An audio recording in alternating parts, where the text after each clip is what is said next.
Hello friends, once again welcome back to my channel.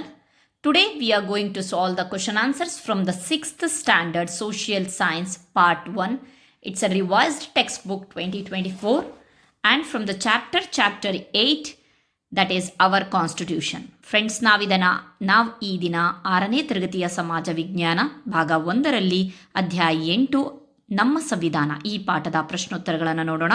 Friends, ಇಲ್ಲಿಯವರೆಗೆ ನೀವು ನಮ್ಮ ಚಾನಲನ್ನು ಸಬ್ಸ್ಕ್ರೈಬ್ ಮಾಡಿಲ್ಲ ಅಂತಂದರೆ ಪ್ಲೀಸ್ ಸಬ್ಸ್ಕ್ರೈಬ್ ಮಾಡಿ. ಈ ಒಂದು ಇಂಗ್ಲಿಷ್ ಮೀಡಿಯಂನ ಪ್ರಶ್ನೋತ್ತರಗಳನ್ನು ನಾನು ಕನ್ನಡದಲ್ಲಿ ಎಕ್ಸ್ಪ್ಲೇನ್ ಮಾಡೋಕ್ಕೆ ಪ್ರಯತ್ನ ಪಡ್ತಾ ಇದ್ದೀನಿ. ನನ್ನ ಈ ಒಂದು ಸಣ್ಣ ಪ್ರಯತ್ನ ನಿಮಗಿಷ್ಟ ಆದರೆ ಪ್ಲೀಸ್ ಸಬ್ಸ್ಕ್ರೈಬ್ ಮಾಡಿ, ಚಾನಲ್ಗೆ ಲೈಕ್ ಮಾಡಿ, ಕಮೆಂಟ್ ಮಾಡಿ. ಸೊ ಬನ್ನಿ ನೋಡೋಣ.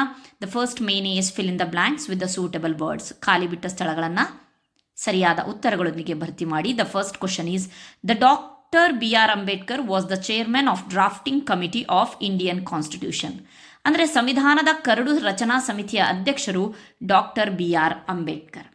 The second question is our constitution was enacted on January 26, 1950. ನಮ್ಮ ಸಂವಿಧಾನವನ್ನು ಜನವರಿ 26, 1950ರಂದು ಜಾರಿಗೆಗೊಳಿಸಲಾಯಿತು. The two houses of our parliament are Lok Sabha and Rajya Sabha. ಸಂಸತ್ತಿನ 2 ಸದನಗಳು ಯಾವ್ದ್ಯಾವುದು ಅಂದರೆ ಲೋಕಸಭಾ ಮತ್ತು ರಾಜ್ಯಸಭಾ. ನೆಕ್ಸ್ಟ್ ಬನ್ನಿ ನೋಡೋಣ ನೆಕ್ಸ್ಟ್ ಪ್ರಶ್ನೋತ್ತರಗಳನ್ನು. The second main is answer the following questions in one sentence. ಕೆಳಗಿನ ಪ್ರಶ್ನೆಗಳಿಗೆ ಉತ್ತರವನ್ನು ಬರೆಯಿರಿ, ಒಂದು ವಾಕ್ಯದಲ್ಲಿ ಉತ್ತರ ಬರೆಯಿರಿ ಅಂತ ಹೇಳಿಬಿಟ್ಟಿದೆ. So the first question is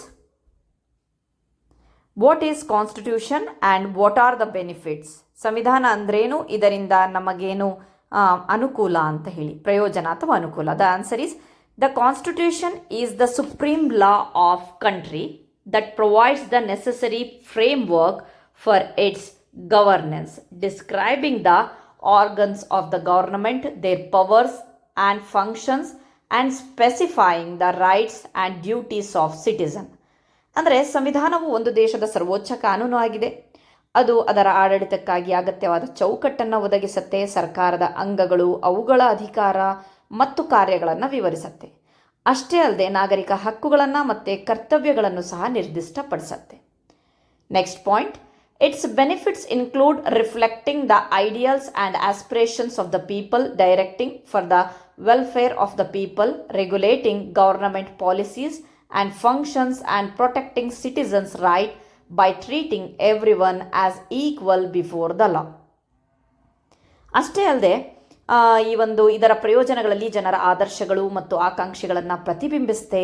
ಜನರ ಕಲ್ಯಾಣಕ್ಕಾಗಿ ನಿರ್ದೇಶನ ನೀಡುವುದು, ಸರ್ಕಾರದ ನೀತಿಗಳು ಮತ್ತು ಕಾರ್ಯಗಳನ್ನು ನಿಯಂತ್ರಿಸುವುದು ಮತ್ತು ಕಾನೂನಿನ ಮುಂದೆ ಎಲ್ಲರೂ ಸಮಾನರು ಎಂದು ಪರಿಗಣಿಸುವ ಮೂಲಕ ನಾಗರಿಕ ಹಕ್ಕುಗಳನ್ನು ರಕ್ಷಿಸುವುದು ಸಹ ಸೇರಿದೆ. ನಮ್ಮ ಸಂವಿಧಾನ ಮತ್ತು ಅದರ ಒಂದು ಅನುಕೂಲಗಳ ಬಗ್ಗೆ ನಾವು ಇಷ್ಟನ್ನು ಬರೀಬೇಕಾಗತ್ತೆ. Next question is who was the chairman of the constituent assembly. ಸಂವಿಧಾನ ರಚನಾ ಸಭೆಯ ಅಧ್ಯಕ್ಷರು ಯಾರು? The answer is the constituent assembly elected doctor Babu Rajendra Prasad as its chairman. ಸಂವಿಧಾನದ ರಚನಾ ಸಭೆಯು ಡಾಕ್ಟರ್ ಬಾಬು ರಾಜೇಂದ್ರ ಪ್ರಸಾದ್ ಅವರನ್ನು ತನ್ನ ಅಧ್ಯಕ್ಷರನ್ನಾಗಿ ಆಯ್ಕೆ ಮಾಡಿತು.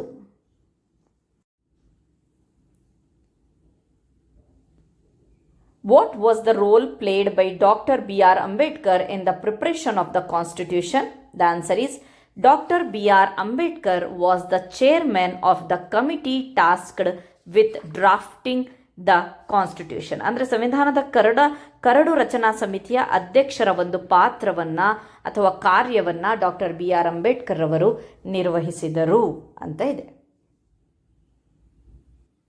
Next question is what is meant by republic. ಗಣರಾಜ್ಯ ಅಂದರೆ ಏನು? The answer is a republic is a system where power is held by the people and their elected representatives with no kings but rather rule by representatives elected by the citizen. ಗಣರಾಜ್ಯ ಅಂದರೆ ಏನಪ್ಪ ಅಂತಂದರೆ, ಗಣರಾಜ್ಯ ಒಂದು ವ್ಯವಸ್ಥೆಯಾಗಿದ್ದು ಅಲ್ಲಿ ಅಧಿಕಾರವು ಜನರು ಮತ್ತು ಅವರ ಚುನಾಯಿತ ಪ್ರತಿನಿಧಿಗಳಿಂದ ನಡೆಯುತ್ತೆ. ರಾಜರು ಇರುವುದಿಲ್ಲ, ಬದಲಾಗಿ ನಾಗರಿಕರಿಂದ ಚುನಾಯಿತರಾದ ಒಂದು ಪ್ರತಿನಿಧಿಗಳಿಂದ ಆಡಳಿತ ನಡೆಯುತ್ತೆ. ನಾವು ಯಾರನ್ನು ಚುನಾಯಿಸ್ತೀವಲ್ವಾ ವೋಟಿಂಗ್ ಮೂಲಕ, ಅವರಿಂದ ಒಂದು ಆಡಳಿತ ನಡೆಯುತ್ತೆ. ಇದನ್ನು ನಾವು ರಿಪಬ್ಲಿಕ್ ಅಥವಾ ಗಣರಾಜ್ಯ ಅಂತ ಹೇಳ್ತೀವಿ. ನೆಕ್ಸ್ಟ್ ಪ್ರಶ್ನೆ, ವಾಟ್ ಈಸ್ ಮೇನ್ ಬೈ ಸೆಕ್ಯುಲಾರಿಸಮ್? ಸೆಕ್ಯುಲಾರಿಸಮ್ ಅಂದರೆ ಜಾತ್ಯತೀತತೆ. ಜಾತ್ಯತೀತ ಅಂದರೆ ಏನು ಅಂತ ಹೇಳಿ. The answer is ಸೆಕ್ಯುಲಾರಿಸಮ್ as upheld by the constitution means the government must be impartial towards all religions and treat all religions equally, aiming to promote balance and harmony without considering any religion as the religion of the nation. ಜಾತ್ಯತೀತತೆ ಅಂದರೆ ಸಂವಿಧಾನದಿಂದ ಎತ್ತಿ ಹಿಡಿಯಲ್ಪಟ್ಟಂತೆ, ಅಂದರೆ ಸರ್ಕಾರವು ಎಲ್ಲ ಧರ್ಮಗಳ ಬಗ್ಗೆ ನಿಷ್ಪಕ್ಷಪಾತವಾಗಿರಬೇಕು ಮತ್ತು ಎಲ್ಲ ಧರ್ಮಗಳನ್ನು ಸಮಾನವಾಗಿ ಪರಿಗಣಿಸಬೇಕು. ಯಾವುದೇ ಧರ್ಮವನ್ನು ರಾಷ್ಟ್ರದ ಧರ್ಮವೆಂದು ಪರಿಗಣಿಸದೆ ಸಮತೋಲನ ಮತ್ತು ಸಾಮರಸ್ಯವನ್ನು ಉತ್ತೇಜಿಸುವ ಗುರಿಯನ್ನು ಹೊಂದಿರಬೇಕು. ಇದನ್ನು ನಾವು ಜಾತ್ಯತೀತತೆ ಅಂತ ಹೇಳ್ತೀವಿ, ಅಂದರೆ ಸೆಕ್ಯುಲಾರಿಸಮ್ ಅಂತ ಹೇಳ್ತೀವಿ. ನೆಕ್ಸ್ಟ್ ಪ್ರಶ್ನೆ, on which date we celebrate constitution day? ಅಂದರೆ ಸಂವಿಧಾನದ ದಿನವನ್ನು ಆಚರಿಸುವ ದಿನಾಂಕ ಯಾವುದು? The answer is constitution day, Samvidhan Diwas, is celebrated in India on 26 November every year. ಪ್ರತಿ ವರ್ಷ ನಾವು 26 ನವೆಂಬರ್ ರಂದು ನಮ್ಮ ಭಾರತವು ಸಂವಿಧಾನ ದಿನವನ್ನಾಗಿ ಆಚರಿಸುತ್ತೇವೆ. The next question is, name the women members of the Constituent Assembly of India.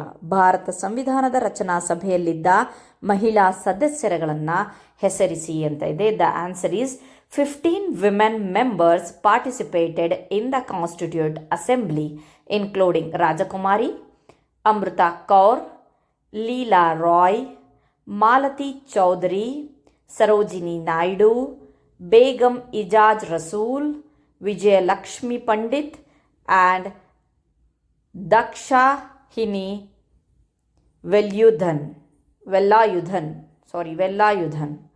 So ಅದನ್ನೇ ಕನ್ನಡದಲ್ಲಿ ಹೇಳಬೇಕು ಅಂತಂದರೆ ರಾಜ್ಕುಮಾರಿ ಅಮೃತ್ ಕೌರ್, ಲೀಲಾ ರಾಯ್, ಮಾಲತಿ ಚೌಧರಿ, ಸರೋಜಿನಿ ನಾಯ್ಡು, ಬೇಗಂ ಇಜಾಜ್ ರಸೂಲ್, ವಿಜಯಲಕ್ಷ್ಮಿ ಪಂಡಿತ್ ಮತ್ತು ದಕ್ಷಿಣಿ ವೆಲ್ಲಾಯುಧನ್ ಸೇರಿದಂತೆ 15 ಮಹಿಳಾ ಸದಸ್ಯರು ನಮ್ಮ ಒಂದು ಸಂವಿಧಾನದ ರಚನಾ ಸಭೆಯಲ್ಲಿ ಭಾಗವಹಿಸಿದ್ರು. Friends, this is all about the women members of the constituent assembly of India, and this is all about the question answers of the 6th standard our constitution from the social science. Friends, ನಿಮಗೆ ನಾನು ಒಂದು ಮಾಡಿರುವಂತಹ ಪ್ರಯತ್ನ ಕನ್ನಡದಲ್ಲಿ explain ಮಾಡೋಕ್ಕೆ ಪ್ರಯತ್ನ ಪಟ್ಟಿದ್ದೀನಿ.